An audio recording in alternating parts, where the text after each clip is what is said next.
Peace and blessings. My name is Sister Angelica X. We are out here serving our community, making our community a decent and safe place to live.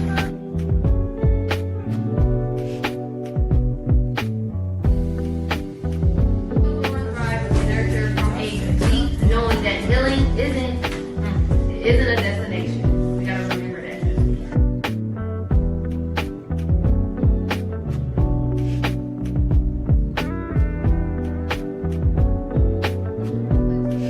Most every disease can be eliminated through herbs, plant-based eating, internal cleansing. Okay. I am healing. I am whole. I am powerful. I am divine. I restore. I rise. I thrive. All right. I love it. And I'll leave you all as I came. Peace and blessings.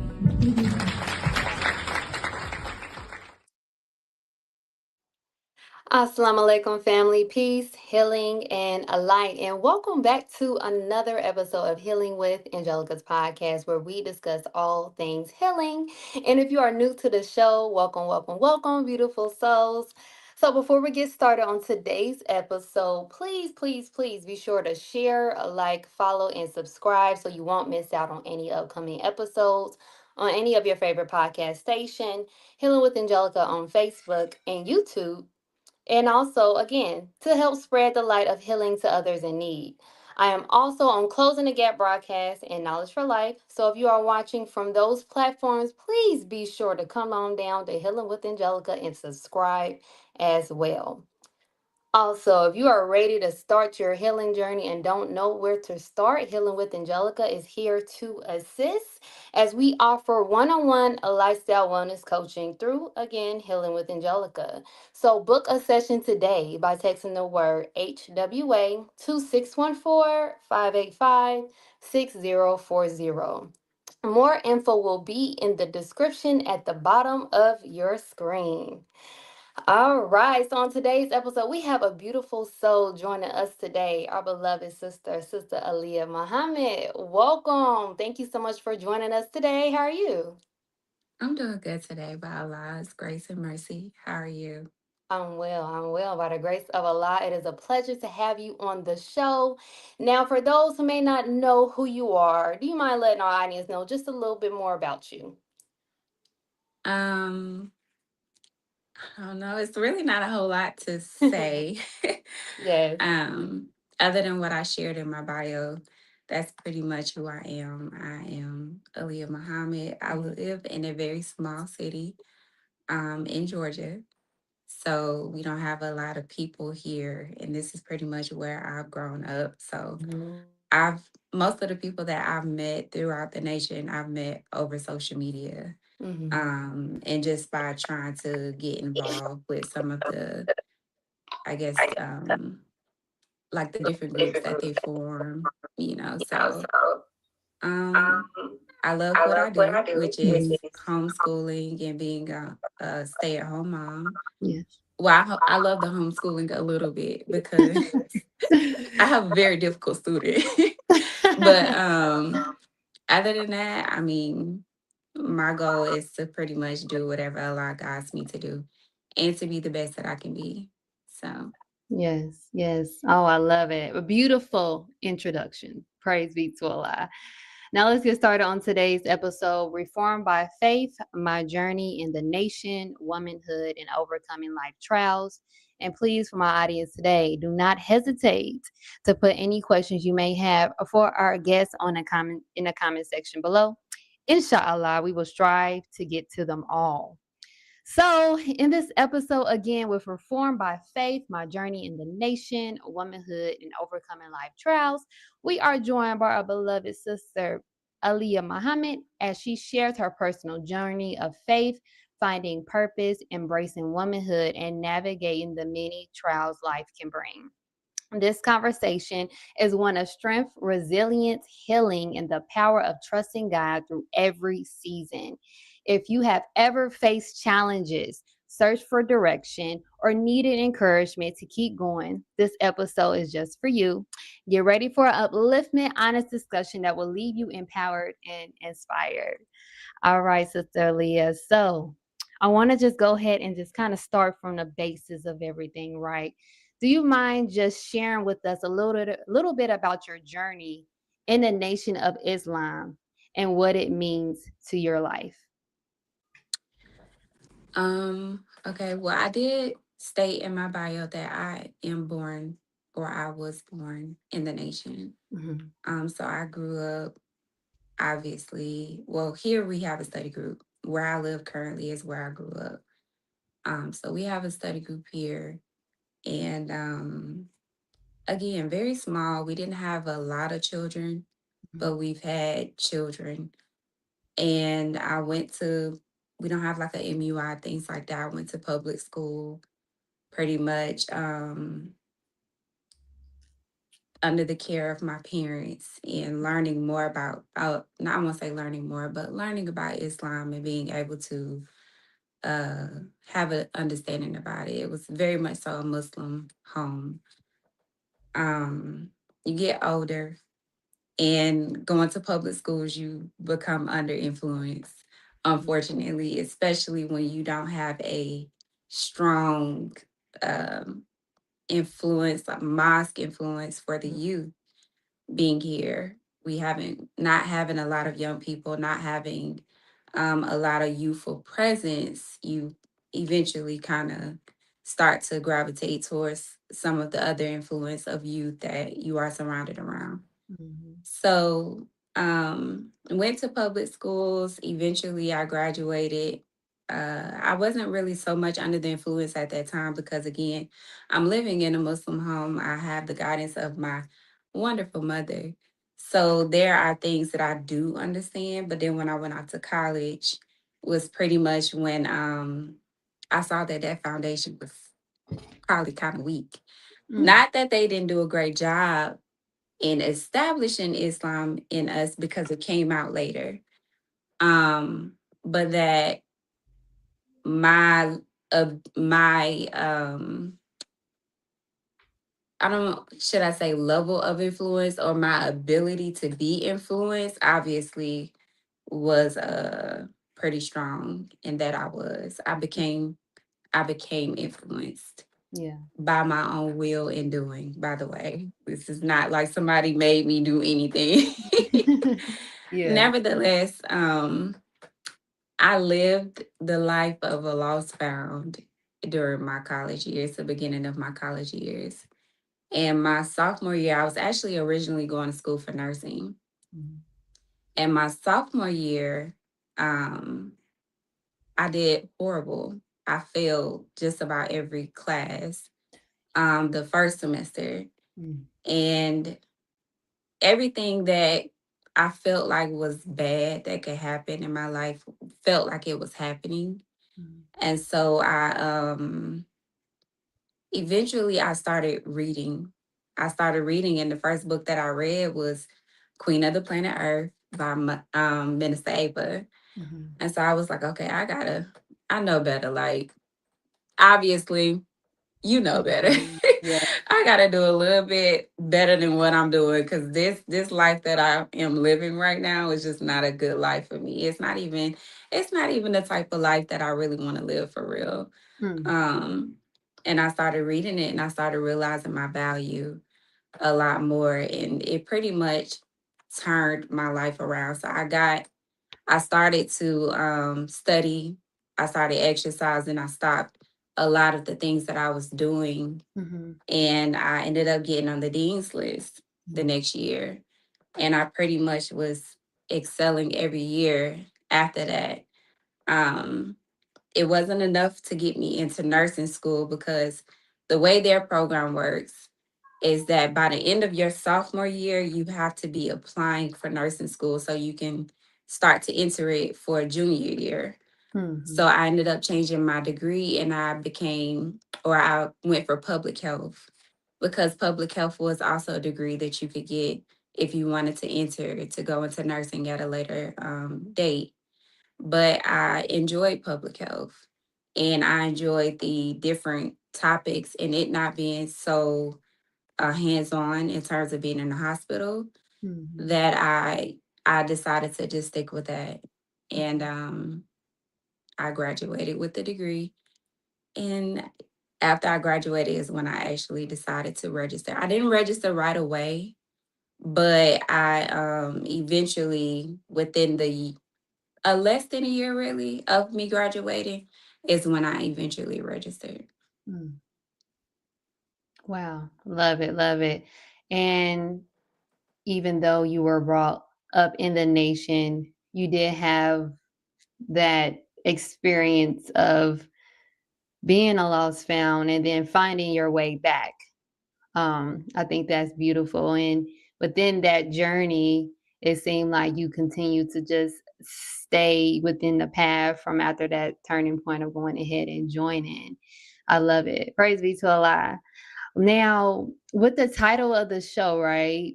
Reformed by Faith, My Journey in the Nation, Womanhood, and Overcoming Life Trials. What does being reformed by faith mean to you? Being reformed by faith to me means being made new, um, and doing it solely on your faith. Mhm. Because for the type of trial that I have endured, and I don't ever like to make it seem as though it is any heavier than anyone else's trial, but it was heavy for me. Mm, And the in going through that, and going through all the trials that I've gone through, whether I put myself through it or not, and I say or not, really a very, I say or not, not even in its literal sense, or I have to be very cautious of saying that because I think that every action that we take, it makes a difference in our life, and in some way, shape, or form has an impact on the things that happens in our life. mhm, So there were some things that I did in life that I could see the immediate reaction for. And there are some things that I may have done in life that I could not find the correlation between or causation even. mhm, But to go through the trials that I've gone through recently, it has really been by faith because you don't have a full understanding of it.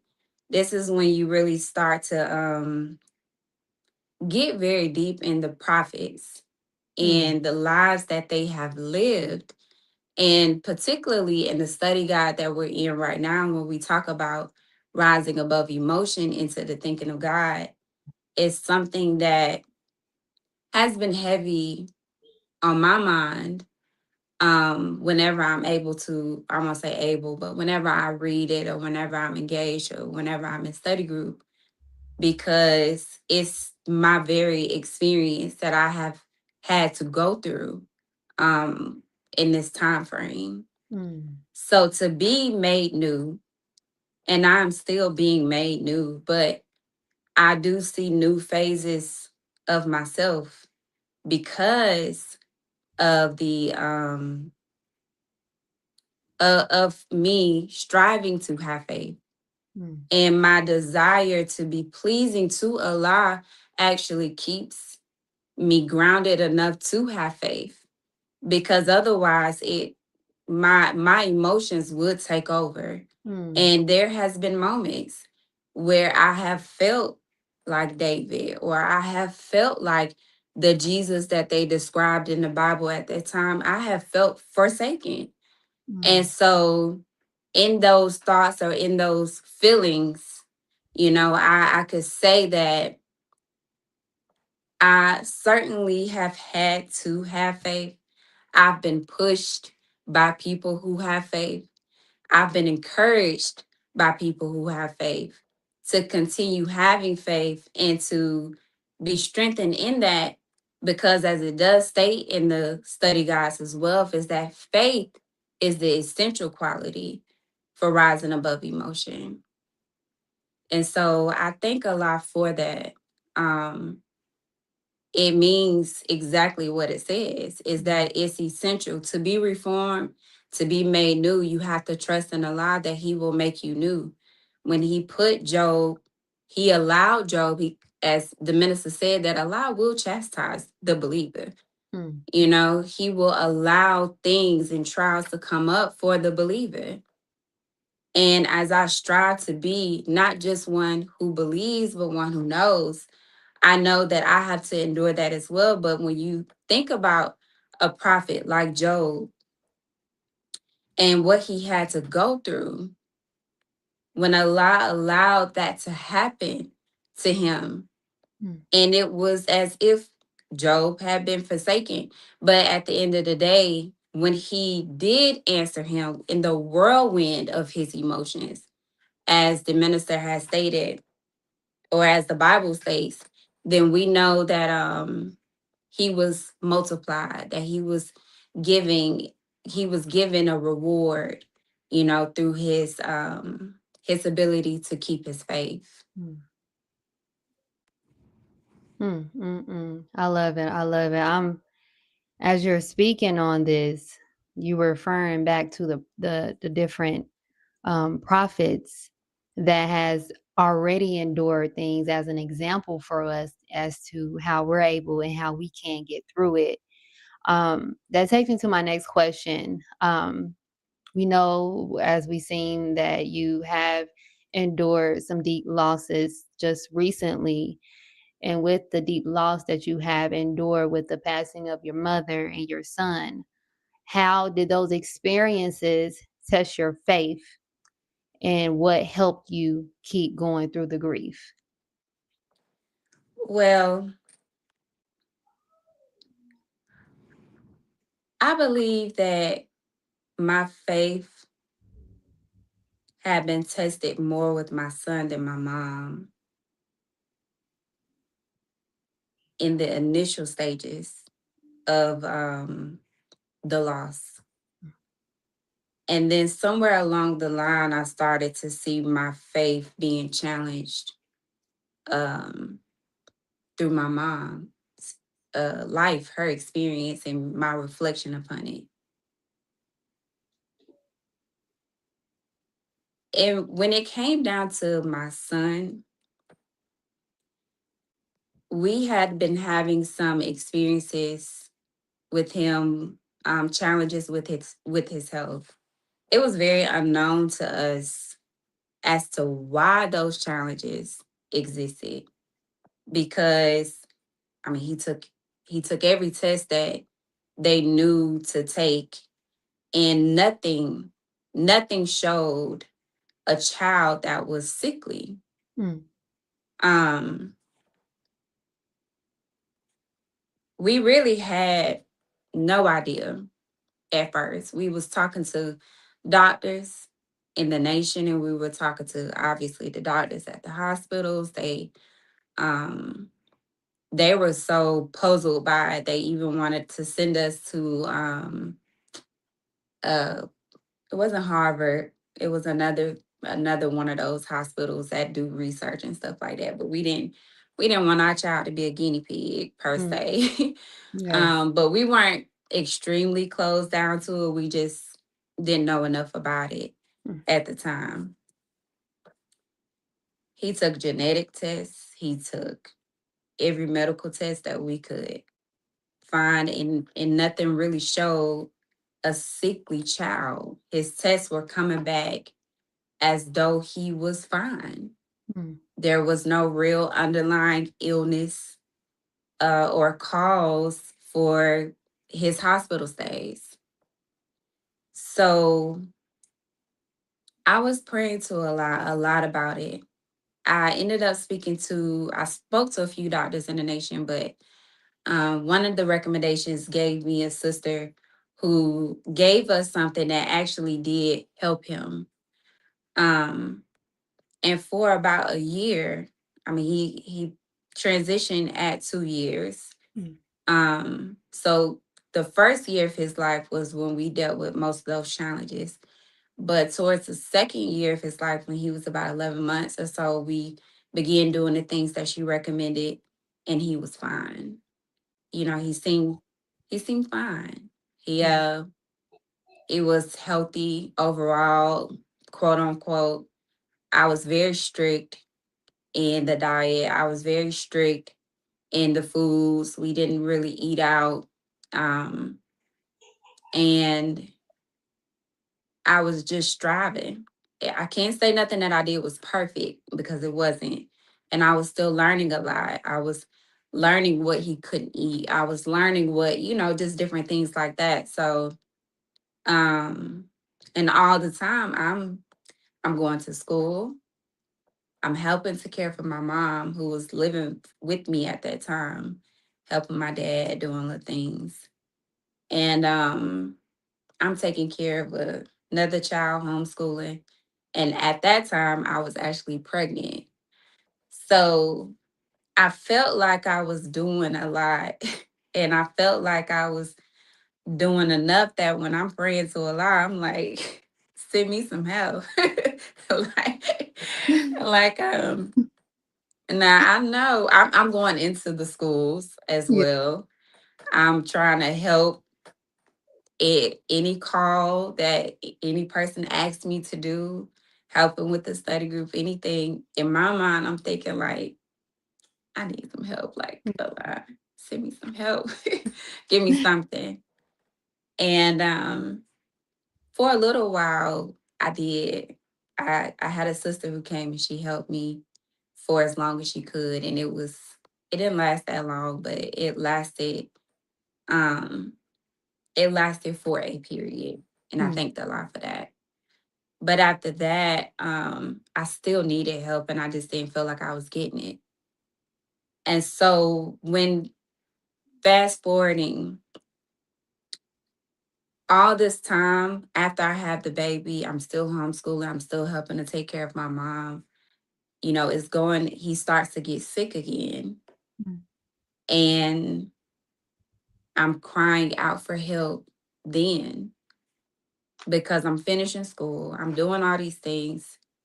And then I didn't feel like I could hear anything. Mm. I didn't feel like I could hear Allah even talking to me, where there was a time, there were moments, like when I would ask for help, I would say, Allah, if you won't send me help, strengthen me, Mm. like expand my breast so that I can handle this. And I felt like that's exactly what he did. Mm. I got stronger. I got more organized. I got whatever it took that I needed to do, I did it with his help so that I could handle what was being placed on me. But around the time when he got sick again and he ended up passing, I felt like my faith was being very challenged because again, I didn't feel like I had been hearing him. Mm. I didn't feel like I had been getting any response from him, any answer or any. It was like it just felt silent, Mm. you know. And so I was like, wow. I honestly couldn't even really believe that he transitioned, and it happened so fast. Mm. It really did because he went that time without getting sick. Then he got sick again. He did not it wasn't the first hospital stay after that. And then eventually he got sick again, and around that time was when he ended up transitioning.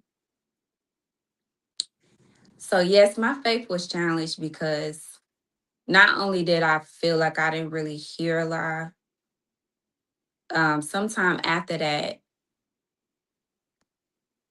to some degree, I can't say that I didn't hear him. I Mm. couldn't hear him in my thoughts or like in terms of my prayers. Um, but there were certain things that were happening that let me know he was with us. Mm. But even still, in that, I was struggling getting past the fact that he transitioned. Mm. And I had been praying to Allah for his help. And it felt as though the help that he was giving me was to take him away. And that didn't feel like help to me. Mm. So I was not so clear on that, you know.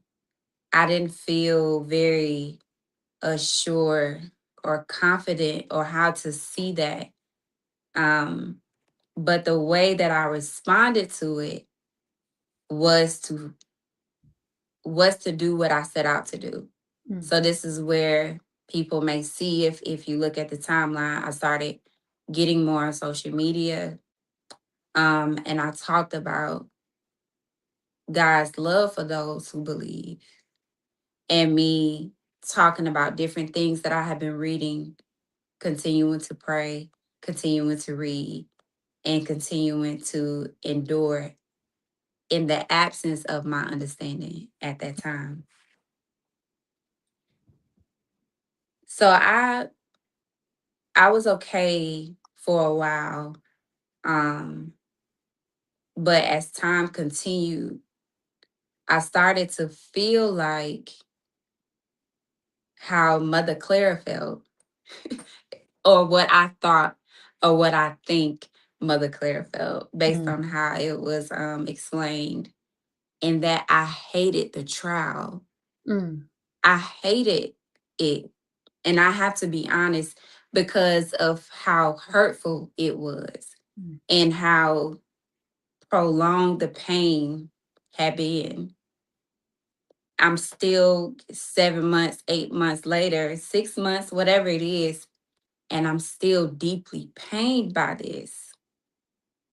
That it felt like it would not, this is something that will probably never go away. Mm. And I say that I use Mother Clara is specifically because, I often think about something when I read this before, and I can't exactly remember where I read it. But when the minister said, or maybe I heard the minister say this during a lecture, that the Most Honorable Elijah Muhammad cried. He wept and he told her at her death that Allah says you did not have to die. Mm. And so I saw myself, eventually, I actually saw myself getting sick. Mm. I wasn't feeling the same vibrancy. I actually felt like a little sickness Mm. coming, because if we're not careful, the things that we feel, our emotion of it all, the thoughts that we have, I wasn't having thoughts of like, I hate a lie, I hate this, but we we unknowingly say things like that without Mm. saying it, based on the fact of me saying like, I hate what you did. I didn't want to say that. I didn't want to feel like that. Yeah. And I did seek Allah's forgiveness for it. But in my honesty, I have to say that there was a time when I did feel that. And at the same time, I experienced a sickness coming upon me, Mm. until I noticed and I realized it through my prayer, because I am still seeking his forgiveness, knowing that that's not the proper way to think, knowing that I don't desire to think that, but I need strength and I need his help to overcome it. That he began to help me through the reading, through the study, through, insight, through words, through whatever it was that was sent to me, that I could begin to return back to that. Now with my mom, my mom was 19. She worked at this plant, and she ended up later on contracting. It was a chemical plant. She contracted this illness from it. She contracted the metal that was inside of her body, but it attached itself to her lungs. There were Mm. different people who were affected. and it affected them in different ways. Some people had it attached to their brain. It just depends on how it um, responded or how it did inside of the body. But my mom's illness, her metal that she contracted from the chemical plant, it attached to her lungs. Mm. So it was breaking down her lungs over a time period. Um, I watched my mom suffer for a lot of my life, at least half of it, more than half of it, because I was 8 and 9 when we first started to really see um, the effects and know what was going on with my mom. And I believe she had known even prior to that. But as mothers and parents do, we hide things from our children. We don't want them to worry. But when it got to a point that she couldn't hide it, we were staying with other parents. We were having to do a lot where we couldn't really be at home. It was a lot of different things that was happening at that time. Mm. I didn't feel I didn't struggle as much with my mom because I knew my mom, Mm-hmm. and me and my mom, we talked. We had a great relationship. For a long time, she was probably one of my only sisters in faith because here, in a small area, a lot of the sisters being older, uh, that she was my sis. Like that was somebody I could talk to about the teachings, whatever it was.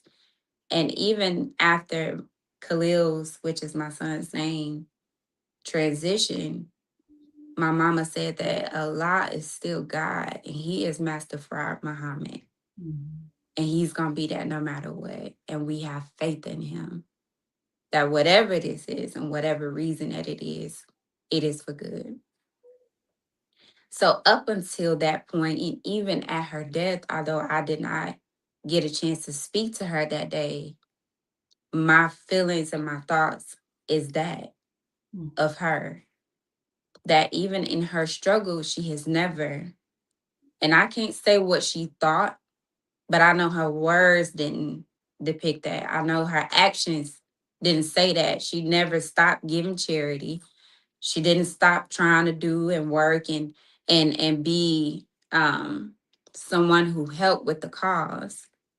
So for that reason, I couldn't struggle too much with my faith of my mom, even though I did not fully understand certain things.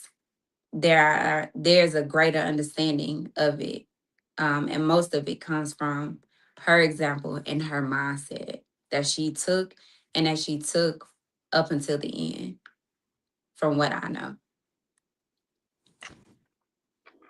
Whew, beautiful. I needed a little moment. Um, and before I continue my condolences to you and your family with the loss of your son and mother. Um, Me personally, I immediately just started crying when I seen that. I had my own experience of losing a child. So when I see another woman having to endure that experience, I immediately felt that. Um, and it's definitely a journey in getting through the different type of emotions of grief that happens. Um, I know I was at a point to where I went through a lot of different emotions. I was upset, I was angry, and this was before I came into the Nation of Islam. But it wasn't until I came into the Nation of Islam, minding you, this is 6 years later. Oh my God, my son would have been 10. So what, 10 years later, it's not until around this time now that I realized why things had to happen the way it did. And we don't know what Allah has in store for us, um, especially in those moments when we lose someone very, very dear to us. But I can definitely say through time and as I'm listening to your story and your journey and you know, having to endure different experiences of emotions, um, it's not nothing but a lie that is guiding you through this. And it Yes, was ma'am. but it's nothing but a lie that made me realize that I was just a steward over my child and he didn't belong to me. So having to accept that made me be able to come to a space of peace. Not saying that emotions still don't come up, but it made me become more at peace with what had happened. So I really wanted to um, just hear your story and your journey since that deep loss with your son and your mother, because I always want to know, like, how is she getting through this? What are you doing? Like, how are you keeping up? Because we don't see what happens behind closed door. We don't see, you know, the tears at night, the crying, the memories, right? But it's like even after that, you still have that strength to wake up, to get up, to still be there for your other children, you know, and your husband, your family. So I just want to say again my condolences, and I continue to pray that Allah continue to strengthen you. So yes, ma'am. Yes, ma'am. Thank you. Yes, yes. Praise be to Allah. And we're going to go ahead and go for a little short break. And I do see that, Sister Aaliyah, you have a question. So we're going to go ahead and get to that question here shortly. So just want to say, if you guys are enjoying this episode just as well as I am, please, please, please, please, please show your support today, okay? By texting the word donate to, let me go back down because I changed the number to okay 614-585-6040, or check out the donation info on the screen below. All donations will be towards the continuation of Healing with Angelica podcast. I love you all. Now let's get back to today's episode, Reformed by Faith, my journey in the nation, womanhood, and overcoming life trials, with our beloved sister Aleah Muhammad. Praise be to Allah. All right, let's get to this question here. We have a question here from our beloved sister. It's going to be two things that she actually posted two things. Give me a moment.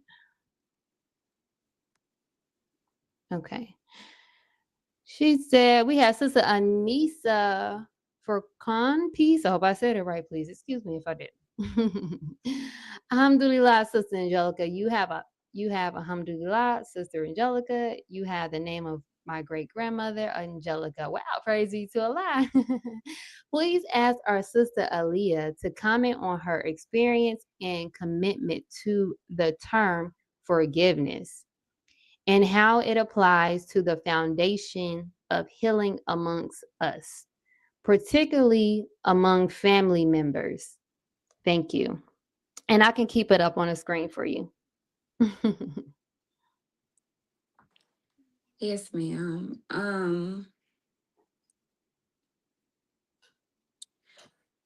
Uh, when it comes to forgiveness, obviously there are different aspects of that because for me, it was more so seeking forgiveness from Allah, but I can understand having to seek forgiveness amongst one another. And because of the topic in which we're discussing today, I will say that I haven't really had to, just speaking of my own personal experience, and inshallah, I'll be able to answer this sister's question. But I haven't really had to forgive people so much, but it's easy for people to offend you when they don't understand the depth of what you go through. Mm. It is not intentional. Their desire is not necessarily to offend you. But when the minister talks about, I won't even say, I don't, when the minister talks about the teachings in general, when we get into the depth of the Black family, particularly, Mm.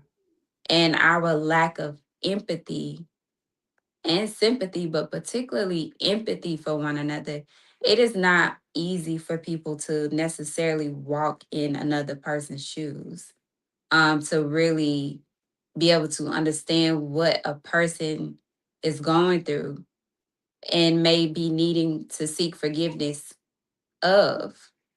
Um, so in an offense, I think first in terms of wanting to get forgiveness Mm. or to have it, when I say get it, mean that you can be looking to receive it from someone and that you offended them or that they may have offended you. You have to first look at what the offense is and study it in Mm. terms of trying to see if a person is really doing something intentional or if it is coming from a lack of knowledge. Rather, Mm. that lack of knowledge is of self or in their understanding about whatever it is that you may be experiencing, whatever it is that you may be feeling that you're going through. Um, and they have offended you in it. There are situations and things that may have happened during the time of what I have experienced that if I was of that mind, Mm. I would have been offended. And I would have maybe even needed to, like, hey, you offended me and Mm. need that person to apologize and seek my forgiveness. But a lot of what people have said or done has no weight on me. It does Mm. not even stick with me. It doesn't stay with me. And it's not even a thought thereafter because a lot of times I realize that, as a people, we've got to one learn to give each other the benefit of the doubt more. And if we see each other as guys, then we will see maybe even opportunities for teaching, Mm. to let someone know something without even having to be offended, but you let them know in a way that teaches them something. Mm. I have a sister who has lost a child as well that's in the nation that I connect with. And she gave me a great example of what that was like of a sister who offended her. Mm. Um, because of her, it wasn't a sister's intention, but it was that she said something that did not or that lessened the weight of what that sister was experiencing and losing her child. But in her response, it was not that, I'm sorry, it wasn't that she wanted to say anything negative. She did not look at her in any light. She did not hold on to it. She didn't wait a long time before she let her know that, but she just let her know, I'm sorry, but that didn't sit well with me. Mm. And because of this, and we immediately can do something about that. So when we talk about seeking forgiveness, I believe the minister has really laid that out with the 8 steps of atonement. Yes. We have to go through those steps, but also in just not all the time being so easily offended. And we do have to seek to work it out between our family members, but we can only do our part. There are some people that we may offend that may not accept our forgiveness. Mm. But if we do our part and strive to forgive others as Allah so willingly does for us, Mhm. in the mercy and the grace that He gives, then inshallah we should be okay. Beautiful, beautiful, beautifully explained. I love that. Praise be to Allah. You guys are enjoying this episode. I need you guys to put the fire emojis in the comment section. Okay, a beautiful testimony for us from our sister Aleah Muhammad. Now I want to get into your passion of the reformation of the woman, right? So, with your passion of reforming the woman, aiding in that work, what areas do you believe women today need the most healing and restoration in? That's a great question. I don't know if I quite have the answer to that. Yes, But ma'am. when I go into the schools and I go mostly, excuse me, amongst high school girls. Mm. And there's a lot of different things that they are faced with. But I say one of the primary things that I'm noticing at this stage in my life, because if you would have asked me, a couple years ago, I might have would have said something different Mm. in my engaging with them. But one of the things that I'm really, really noticing is that they often don't have good relations with the adults in their lives, Mm. with their mothers, with sometimes with the fathers, but a lot of times it's mothers in particular. They don't have very good relations. And how they see the women in their lives makes a difference. Mm. It makes a world of a difference because the what I see happen is that one or two things. Either they're going to model themselves after them, even though they may say, I hate that she does this, or I don't like her, I don't like, but they still fall into that cycle of modeling what these women do, or they rebel so hard against it that they Mm. try to do and be different. But it often leads them to be under the influence of other girls and other women. And unfortunately for us, a lot of the times that is what we see on social media. Mm. So I would say, I would say really um, closing the gap and improving the relations that they have with the adults that they have in their life, particularly their mothers. Mm. And that also includes improving how they see themselves, because sometimes how they see themselves is in light of that as well. So that would be my answer today. Mm, beautiful, beautiful. And I can bear witness to it.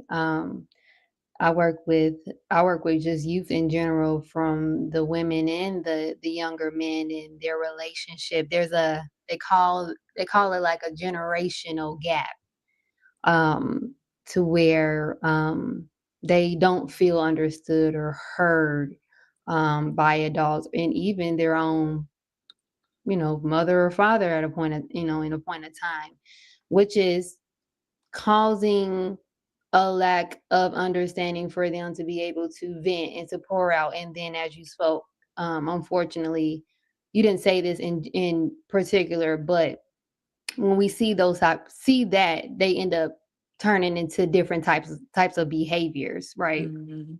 So, whew, we got some work to do. That makes me Yes. go into my next question. I'm kind of glad, like, that kind of went into the next question. I want to talk about just like family and unity. Where did that question go? Hold on, wait, you guys. It was right in front of my face. Hold on, wait.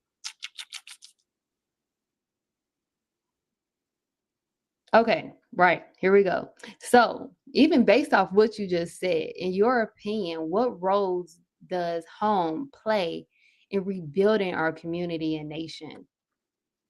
Um, the home. What did Sister Cadetta say? Because I know Okay. she got on here and she was teaching about that, right? But the home is the foundation of it all. It is the key. I've read of few books by Dr. Jawanza Kunjufu. He's Mm, a Black scholar in our community, and he studies um, Black relations. I like his books, particularly about children. But and I've read a lot of other books, but I'm gonna lift his up particularly because he's very key on that mm, about the home and the foundation of the home. But even just not even, you know, saying what he said, but just saying what we've already been taught and mm, what we specifically as MGT are taught. We're not given 7 units that we are to do at home for no reason. It's mhm, a 7 unit of foundational training for us, but also for the child and for the husband. Because me and my husband, we discuss different things all the time, but you know, more recently, I'm even understanding the importance of his role in the home as the head in our communication. We mm, have to, like, we got to be on point with communication because when we don't talk and I don't know what he's doing and I don't know what's going on, like, it's a lot of confusion for mhm, me. So, the home, especially when we look at our brothers and sisters in the communities, we see a lot of times that the there's no it's not an ideal foundation that they get. I come in contact with or if I hear about it even through my husband and the work that they excuse me that they do in the community. um these children do not they don't male and female, they really don't have good relations like they should with their parents. mm, And there's a reason for that, as we were discussing, because the home foundation, the home environment is just not one of of peace. yes. It's not one of comfort. It's not one of safety. It's not one of to give someone a rooted foundation to help them to develop and grow. You don't see that happening as much. That's why we were given what we were given, because we had to make sure that happens. Mhm, If these children don't grow up in the right environment, then we see what we see, and we don't have good men and women to make good husbands and wives. mm. So the foundation of the family is broken automatically just right there, because they're growing up and they're automatically knowing that the foundation of the family is broken.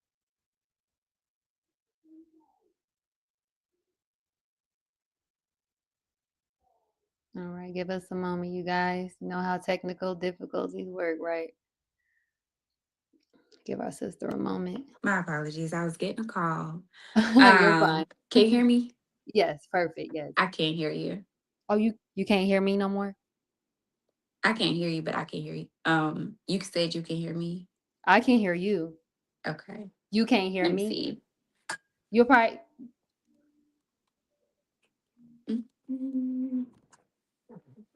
Did you speak? hello? Hello?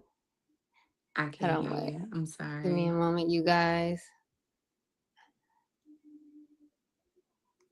Would you like me to continue answering the question? I could wait a moment as well. Okay.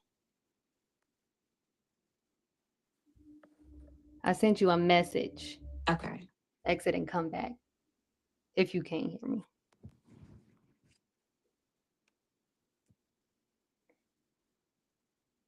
All right, you guys. Praise be to Allah. I'm glad. Please let me know if you guys can at least hear me. I know our sister ended up getting a call.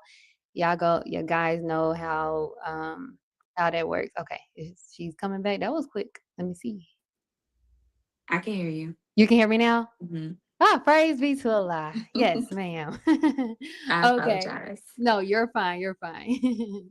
Yes, you can Um, but send. I feel I essentially I said it all. The importance of the home when it comes down to um what was the question? I'm sorry. The establishment of Yeah, basically, And building a how home plays a role in rebuilding a community and nation. yeah. Mhm. To build a community, you got to build people first. And in order for us to be built, it definitely starts at home. The mother is the first teacher. So whatever we learn from the woman is essentially what we learn about ourselves. Mm. And I brought up Brother Jawaza Kunjufu because one of the things that he said that has stuck with me since I read it is that if a mother is not the peace of a male child, then he won't know that peace exists in a Mm. woman. And that's not a direct quote, but it's the truth. Because what we teach these young men about women, or what we show them about ourselves, is what we teach them about women in general. So we Mm. got to be their peace. It doesn't mean that we're not going to be firm. It doesn't mean that we lack in our discipline of them. In fact, that helps to build them as well. And like the minister said, his mother, she was enough of a man and a woman for him, but he understood the value of a woman, and what she instilled in him did not take away from his ability to be a good man to a woman. And of course we know the teachings did the rest. Yeah. God did. But yes, ma'am. Oh my God, so beautiful. I'm so glad that you brought up. I've never thought of it that way. I know typically as, wives, we want to be our husband's peace, right? But we never think about being our children's peace, especially our sons, So I think I'm just so glad that you brought that up. Definitely timely. Yes, ma'am. Yes, praise be to Allah. We are getting towards the end of the show, and I want to leave out with this last question. Again, thank you guys for joining us. If you guys are enjoying this episode, please be sure to put the fire emojis in them comment sections, okay? And also subscribe. Now, looking ahead, Sister Leah, what impact do you hope your life and testimony will have on women and girls around the world? Um, right now, my desire is to see women overcoming whatever trials that they may face in life, and to continue striving to be great. Hmm. The Honorable Minister Louis Farrakhan taught us that the Honorable Elijah Muhammad taught that it is in the woman's nature to equal herself to God. And I say that, and I want to say that again, Yes. that it is in the woman's nature to want to equal herself to God. So everything that I do, when I went to school, when I kept going to school, even when I was struggling with a child that was in the hospital at a time, like all these things that I've done has always been because I wanted to strive to do the things that would qualify me. And Mm. I'm not saying school is the answer, but when I didn't know what to do, I didn't sit around doing nothing. Mm. I found something to do. Whatever that I prayed, I asked a lot. And if it came to me, if it was on my mind to do it, then I did it. Mm. And I did it because I felt like at some point in time, even if it's not now, that I will be able to use this. There's an echo. I don't know if Can it's you coming hear? from my end. Yes, ma'am, I can hear. Okay. It's just an echo. Okay. Do you still hear the echo? No, ma'am. Okay. Yes, ma'am. I do hear it actually a Oh, little bit. maybe I But muted. I can continue talking. Okay. Yes, ma'am. So I want to just encourage women to just keep going. I want to encourage them to go for the things that they desire to do in life, and don't look at your current circumstances as holding you back. You got to figure out a way. I have gone to the gym and I have had to take my children. And if you find when I didn't have the money, I found a community gym that was free. I go to one right now, actually, just because I just feel like it, right? But no, seriously, I haven't, whatever it is that you desire to do, it is hard, it's challenging, but you have to push yourself to do it because I've been hearing this quote lately, I've been reading it, I've been seeing it, but when they say that this is the youngest you'll be today, you will never get this time back Mm, today. And a lot of women are unhappy, and a mm, lot of mothers are dissatisfied. And a lot of that just boils down to the fact that we don't feel fulfilled, mm, and anytime if I start feeling like that, I know that it's because either I'm lacking in my duty mm. to Allah or to myself. And I've got to change one, if not both of those. So, yes, ma'am. Beautiful, beautiful words of wisdom. I love that. Praise be to Allah. I just want to say thank you, Sister Aleah, for joining us today to discuss this amazing topic. Beautiful testimony, not just a topic. This was a testimony, okay? Reformed by Faith, My Journey in the Nation, Womanhood, and Overcoming Life Trials. I would also like to thank CTGB, Closing the Gap Broadcast, and Knowledge for Life. And please be sure to support those two amazing broadcasts as well. And also, of course, my amazing audience for joining us today. I pray that this episode was informative, valuable, and most importantly, healing to you all. Now, Sister Lee, I know I left you with like an ending question, but I do want to ask, do you mind giving us some closing remarks? Um, yes, ma'am. Well, I just want to encourage everyone Mhm, to continue to study as we are taught. Study, study, study.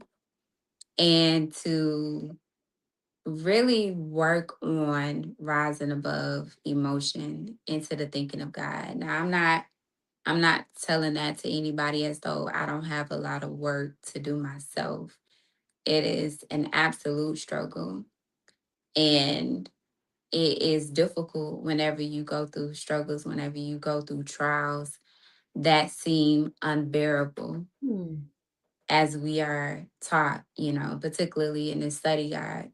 And for those who are in the nation who read the study guide, and even if you are not, really taking, you know, what you can learn from the prophets and in the Bible, excuse me, particularly because the examples that we've been given in the study guide centers around them. It mm, centers around those prophets being the example. And each one of them shows us different aspects of God. It mm, shows us who Allah is and how he works. And I have the book open. I haven't looked at it. But and when I was looking at it, well, I haven't looked at it since we've started, but when I was looking at it and the minister talked about Job specifically after all that he went through, when God answered him, he did not even give him an explanation mm, for why he went through what he went through. mm. Now, I've been praying for an explanation, Yeah. but I may not ever get one. Mhm, Allah may multiply. He has already done in ways, but he may change our life and our circumstances in such a way as he did, as it's described with Job. Um, and I would never even fully get the answer.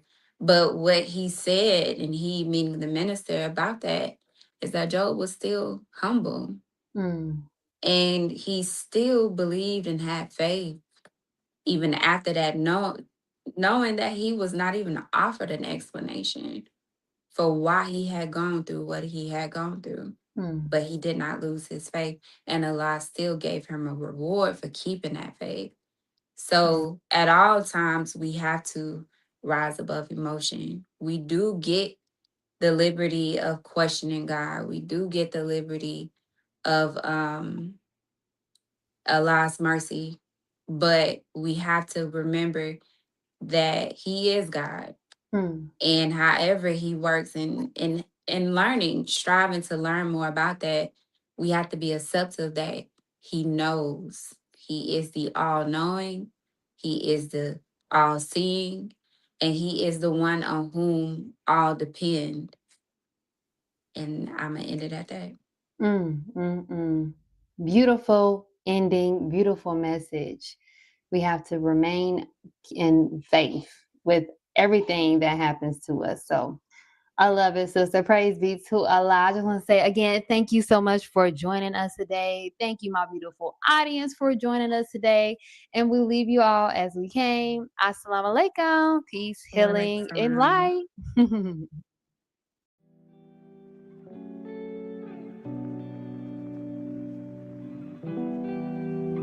Peace and blessings. My name is Sister Angelica X. We are out here serving our community, making our community a decent and safe place to live.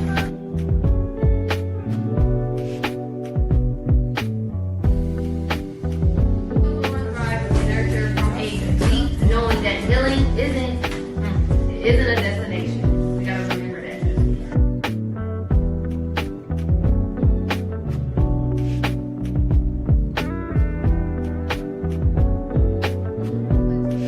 Most every disease can be eliminated through herbs, plant-based eating, internal cleansing. Okay. I am healing. I am whole. I am powerful. I am divine. I restore. I rise. I thrive. All right. I love it. And I leave you all as I came. Peace and blessings.